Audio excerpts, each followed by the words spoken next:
दुनिया की तारीख में कई जंगें हुई, बादशाहतें आईं और चली गई, मगर करबला वो कहानी है जो आज भी जिंदा है। ये सिर्फ एक मैदान जंग नहीं था, बल्कि हक और बातिल के दरमियान एक ऐसा मुकाबला था जिसने इस्लाम के असूलों को कयामत तक के लिए जिंदा कर दिया। जहां एक तरफ तख्त और ताज की हवस थी, जुल्म था, ताकत थी, और दूसरी तरफ थे हुसैन, जिनकी मुट्ठी में सिर्फ सब्र, हक और अल्लाह पर ईमान था। करबला हमें यह सिखाती है कि सर कटा देना आसान है, मगर सर झुका देना मुमकिन नहीं। तो आइए जानते हैं वो हकीकत कि करबला की जंग आखिर क्यों हुई, इसमें कौन कौन शामिल था और किसने इस्लाम को अपनी जान देकर बचा लिया। यजीद बिन मुआविया की पैदाइश 25 हिजरी में दमिश्क, सीरिया के उसी महल में हुई जहां उसका बाप मुआविया बिन अबू सुफियान हुकूमत किया करता था। यजीद बचपन से ही उस महल के रंगीन और आलीशान माहौल में पला बढ़ा। उसके सामने हर तरफ लज्जतों की दुनिया बिछी रहती, शराब के दौर, मौसीकी की महफिलें, शिकार के खेल और दुनियादारी के मेले। वो इस्लामी तहजीब, तौहीद, सब्र और तकवा से कोसों दूर था। उसके दिल में न अल्लाह का डर था, न हजरत मोहम्मद सल्लल्लाहु अलैहि वसल्लम की मोहब्बत और न ही दीन की कद्र। वो बस दुनिया की लज्जतों और अपनी ख्वाहिशात को पूरा करने में मगन रहता था। जब मुआविया ने महसूस किया कि उसकी मौत का वक्त करीब है, तो उसने इस्लाम की शूरा यानी मशविरा लेकर खलीफा चुनने की रवायत को तोड़ते हुए अपनी हुकूमत अपने बेटे यजीद के हवाले कर दी। इस तरह इस्लामी खिलाफत को बादशाहत की शक्ल दे दी गई। यजीद ने खलीफा बनते ही हर सूबे में अपने गवर्नर को हुक्म भेजा कि मेरी बैत ली जाए, यानी लोग मेरे सामने वफादारी की कसम खाएं, और जिसने इनकार किया उसके लिए तलवार तैयार रखी जाए। मगर उस वक्त मदीना में बैठा एक शख्स ऐसा था जो न बिक सकता था, न डराया जा सकता था। वो थे हजरत इमाम हुसैन रजी अल्लाहु अन्हु, हुजूर सल्लल्लाहु अलैहि वसल्लम के प्यारे नवासे, हजरत अली और हजरत फातिमा रजी अल्लाहु अन्हुमा के बेटे, और वो अजीम इंसान जिनके लिए हुजूर सल्लल्लाहु अलैहि वसल्लम ने फरमाया था, हुसैन मुझसे है और मैं हुसैन से हूं। जब यजीद ने मदीना के गवर्नर को यह सख्त हुक्म भेजा कि हुसैन से फौरन मेरी बैत ली जाए वरना उनका सर कलम कर दिया जाए, तो हुसैन ने बड़ी अजीम दिली और इत्मीनान से जवाब दिया, जिसे अल्लाह और उसका रसूल पसंद करे, मैं उसकी बैत कैसे कर सकता हूं। हुसैन जानते थे कि अगर उन्होंने यजीद जैसे बदकार शख्स की बैत कर ली तो इस्लाम का पूरा पाक निजाम जुल्म, गुनाह और नाइंसाफी में डूब जाएगा। फिर हक और बातिल में कोई फर्क ही बाकी न रहेगा। जब मदीना में यजीद की बैत का हुक्म पहुंचा और हजरत इमाम हुसैन रजी अल्लाहु अन्हु से कहा गया कि यजीद की बैत करो वरना तलवार तैयार है, तो हुसैन ने बड़े इत्मीनान, सब्र और बेजोड़ हौसले से कहा, मैं कभी ऐसे शख्स की बैत नहीं कर सकता जो दीन इस्लाम को पामाल करे। मगर अब मदीना हुसैन और उनके अहले बैत के लिए महफूज न रहा, क्योंकि यजीद के कारिंदों ने हर कदम पर उनकी जासूसी शुरू कर दी थी। इमाम हुसैन ने अपनी जान बचाने के लिए नहीं, बल्कि इस्लाम के मकसद को, इसके पाक उसूलों को जालिमों से महफूज रखने के लिए मदीना छोड़ने का फैसला किया। रमजान का महीना था जब वो अपने बच्चों, बहनों और अहले बैत को लेकर मदीना से मक्का की तरफ रवाना हुए। जाते वक्त अपने जद्दे अमजद पैगंबर मोहम्मद सल्लल्लाहु अलैहि वसल्लम की कब्र पर आखिरी बार हाजिरी दी। हुसैन देर तक रोते रहे और कहा, या पैगंबर मोहम्मद सल्लल्लाहु अलैहि वसल्लम, मैं अपने दीन और उम्मत की खातिर घर छोड़कर जा रहा हूं। मक्का पहुंचे तो वहां भी लोग हुसैन से मोहब्बत करने लगे। वहां से यजीद के गवर्नर को पता चला, उसने मक्का में भी उन्हें गिरफ्तार करने की साजिश रची। इसी बीच कूफा, इराक से हजारों खत आए, हुसैन यहां आइए, हम आपके साथ हैं, हम यजीद को नहीं मानते। कूफा वालों ने उनके नाम पर दस्तखत कर करके पर्चियां भेजी कि हमारे दिलों की कश्ती आपके साहिल की तरफ है। इमाम हुसैन ने पहले अपने चचेरे भाई हजरत मुस्लिम बिन अकील को कूफा रवाना किया ताकि वहां के हालात देख सके। मुस्लिम को शुरू में बहुत इज्जत दी गई, मगर जब यजीद के नए गवर्नर उबैदुल्लाह बिन जियाद ने कूफा पर कब्जा किया तो हालात बदल गए। मुस्लिम को गिरफ्तार कर लिया गया और शहीद कर दिया गया। उनकी शहादत की खबर जब हुसैन को मक्का में मिली तो उनका दिल गमगीन हो गया, मगर उन्होंने फिर भी इरादा न बदला। उन्होंने कहा, हम इस्लाम की सरबुलंदी के लिए जा रहे हैं, मौत हमारे लिए कोई डर की चीज नहीं।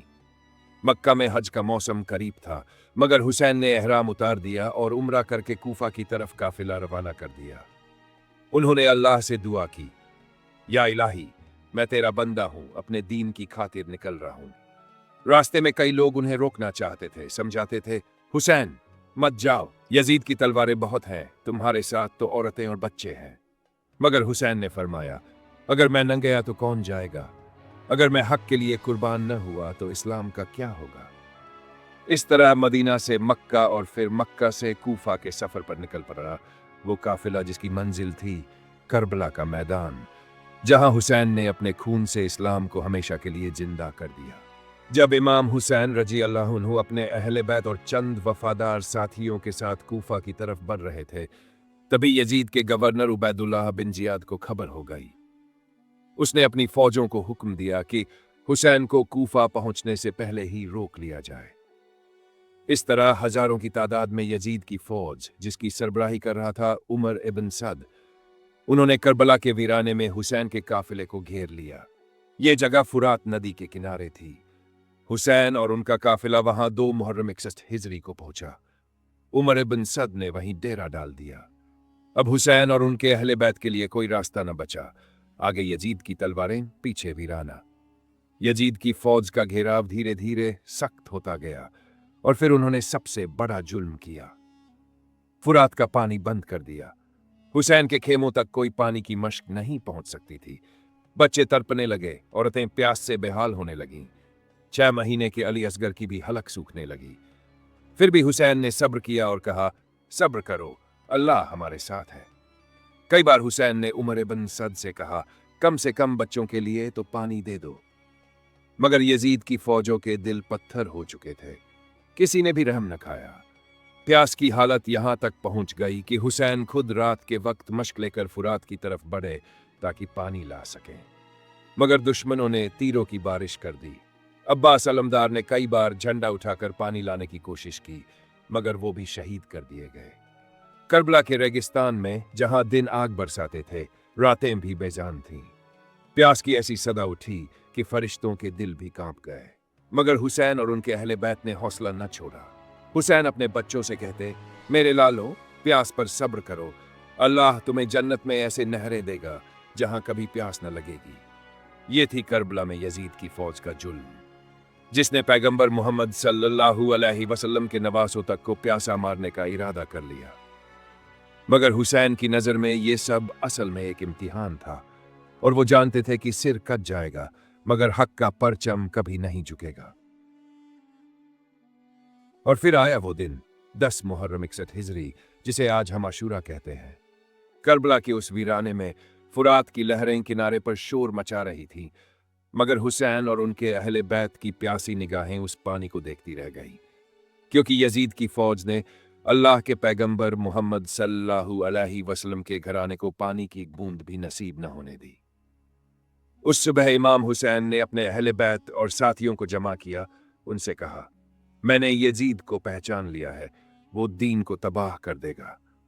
तुम में से जो जाना चाहे चला जाए, मैं हक के लिए अपनी जान देने को तैयार हूं। मगर कोई भी उनका साथ छोड़कर न गया। सभी ने कहा, ए हुसैन, हमें जिंदगी नहीं चाहिए, हम आपके साथ रहकर हक पर कुर्बान होना चाहते हैं। जंग शुरू हुई। यजीद की फौज में हजारों सवार और पैदल सिपाही थे, जबकि हुसैन के पास सिर्फ 72 वफादार साथी थे। मगर उन 72 दिलों में हक, ईमान और सब्र का समंदर था। हर कोई जन्नत की प्यास लेकर मैदान में उतरता और शहादत पा जाता। सबसे पहले हुसैन के नौजवान बेटे हजरत अली अकबर मैदान में उतरे। उनकी शक्ल हूबहू पैगंबर मोहम्मद सल्लल्लाहु अलैहि वसल्लम जैसी थी।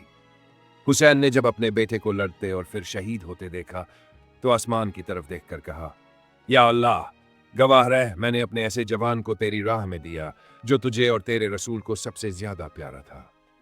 फिर हुसैन के भाई हजरत अब्बास अलमदार, जिन्हें हुसैन अपनी फौज का झंडा बरदार कहते थे, वो पानी लाने के लिए गए, मगर दुश्मनों ने उनके दोनों हाथ काट दिए। वो भी शहीद हो गए। अब हुसैन के खेमों में सन्नाटा पसर गया। आखिर में इमाम हुसैन ने खुद अपने छोटे से बेटे हजरत अली असगर को गोद में उठाया। 6 महीने के अली असगर की जुबान सूखकर तालू से लग चुकी थी। हुसैन ने कहा, ए लोगो, अगर मुझे प्यासा मारना है तो मार दो, मगर इस मासूम बच्चे को पानी दे दो। मगर यजीद के पिट्ठुओं ने जवाब में तीर चलाया जो अली असगर के नन्हे गले पर लगा। उनकी गर्दन से खून यूं बहा जैसे फूल से खुशबू निकलती है। हुसैन ने वो खून आसमान की तरफ फेंका और कहा, ए अल्लाह, देख ले, ये तेरे हुसैन की कुर्बानी है। अब हुसैन अकेले रह गए। उन्होंने तलवार उठाई, अपना सिर बांधा और मैदान में कूद पड़े। हर तरफ से तलवारें, भाले, तीर चलने लगे। इमाम हुसैन लड़ते रहे, यहां तक कि उनके जिस्म पर 70 से ज्यादा जख्म आ गए। आखिर में उन्हें शहीद कर दिया गया। यजीद की फौज ने उनका सर काटकर भाले पर उठा लिया। करबला की जमीन हुसैन के खून से लाल हो चुकी थी, मगर उसी दिन यह भी लिख दिया गया कि यजीद तलवार से जीत गया, मगर हुसैन अपने लहू से दिलों पर राज करने लगा। हुसैन का नाम मिटाया न जा सका। हुसैनियत हमेशा के लिए अमर हो गई।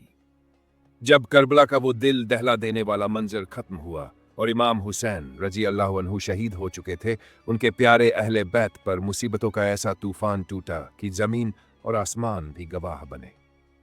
यजीद की फौज ने करबला के उस मैदान में हुसैन का सर कटा हुआ देखा तो उसे भाले पर चढ़ाकर जश्न मनाने लगे। फिर उन्होंने हुसैन के खेमों पर हमला किया, उन्हें आग लगा दी। हुसैन की बहन हजरत जैनब रजी अल्लाह अन्हा, उनकी भतीजियां और बच्चे जलते हुए खेमों से बाहर भागे। यजीद की फौज ने इन बेबस औरतों और बच्चों को कैदी बना लिया। उनके कानों से बाले नोच लिए गए, गले के हार और कपड़े तक छीन लिए गए, मगर इनकी निगाहें अब भी झुकी नहीं थी। जैनब ने अपने आंचल को संभाला और हुसैन के छोटे छोटे बच्चों को अपने दामन में छुपा लिया। करबला से इन्हें पैदल, बेनकाब, बेऊंट, बेसवारी शाम की तरफ रवाना किया गया। गर्म रेगिस्तान में नंगे पांव चलते हुए ये मासूम औरतें और बच्चे हर कूचे, हर गली से गुजरते, लोग तमाशा देखते, मगर ये अहले बैत सर उठाकर चलते रहे। कई जगहों पर लोगों ने पानी पेश किया, मगर कई जगहों पर उन्हें ताने और पत्थर भी मिले। आखिरकार ये काफिला दरबार यजीद पहुंच गया, जहां यजीद अपनी पूरी ताजो तख्त के साथ बैठा था। भाले पर हुसैन का सर रखा गया। यजीद ने घमंड से कहा, देखो मैंने मोहम्मद के घराने को कैसे मिटा दिया। तब वहां हजरत जैनब रजी अल्लाह अन्हा उठीं। उनका कद्र और हिम्मत देखकर दरबार में सन्नाटा छा गया। उन्होंने दरबार की भीड़ की तरफ देखा और कहा, ए यजीद, तू समझता है कि तूने हमें शिकस्त दे दी? तू अपनी ताकत पर घमंड कर रहा है? याद रख, तू हमें कत्ल कर सकता है, मगर हमारे नाम को मिटा नहीं सकता। अल्लाह ने हमें इज्जत बख्शी है और तुझे जिल्लत दी है। हमारी शहादत हमारी ताजगी है और तेरी फतेह तेरी रुसवाई है। दरबार में लोग रोने लगे। यजीद की गर्दन झुक गई। हजरत जैनब का वो खुतबा आज भी इस्लाम की तारीख में सब्र, हिम्मत और हक परस्ती की सबसे बुलंद आवाज माना जाता है। उन्होंने यजीद को दरबार में ही जलील कर दिया। कह दिया कि हुसैन का लहू जमीन पर नहीं गिरेगा, वो कयामत तक लोगों के दिलों में बहता रहेगा। इस तरह अहले बैत की इस कैद ने दुनिया को सिखाया कि मुल्कों की फतेह जुल्म से हो सकती है, मगर दिलों की फतेह हमेशा सब्र, हक और कुर्बानी से होती है। और यहीं से हुसैनियत की वो रोशनी फैली जो आज भी जुल्म के अंधेरे में इंसानियत का रास्ता रोशन करती है। करबला कोई सिर्फ तारीख का वाकया नहीं है, ये तो एक पैगाम है, हक, सब्र, कुर्बानी और इंसाफ का। करबला हमें ये सिखाती है कि जुल्म और हक में हमेशा लड़ाई रहेगी, मगर आखिर में जीत हक की ही होगी। हुसैन रजी अल्लाह अन्हु ने हमें बता दिया कि जब दीन को बचाने की बात आए तो सर कटा देना आसान है, मगर झुका देना मुमकिन नहीं। उन्होंने अपना सब कुछ लुटा दिया, भाई, बेटे, भतीजे, यहां तक कि 6 महीने के अली असगर को भी कुर्बान कर दिया, मगर यजीद जैसे जालिम की बैअत ना की। करबला हमें सिखाती है कि हक के रास्ते पर चलना आसान नहीं होता।